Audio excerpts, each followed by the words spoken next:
I met Jesus as my Savior when I was a very small child. So those of you who work with children, God bless you. And know that your service is greatly appreciated by many of us. I was about a year and a half old, and my mom came down with polio. And they didn't really know too much about it at that time. I had a 3-year-old brother and a 5.5-year-old brother. And my mother went into the hospital for 2 full years. So my mother was taken away from me when I was a year and a half old and stayed away for 2 years.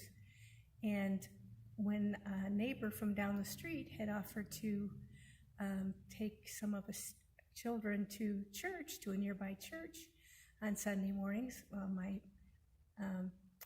people who were watching over me said it was fine, and I went to children's ministries as a small child, and I learned that Jesus never forsakes us. He never leaves us.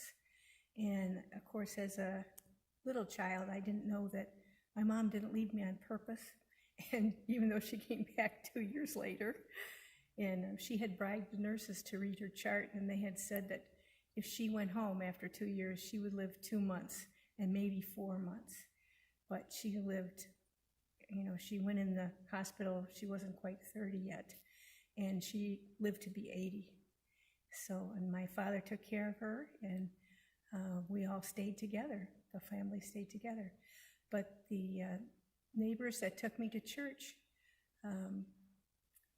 they were very much appreciated. As I grew older, I could walk to church, but I went to a lot of services, a lot of children's services, but I understood that if I took Jesus in my heart, he would watch over me and care for me and take care. He would never leave me, and he would give me things I needed.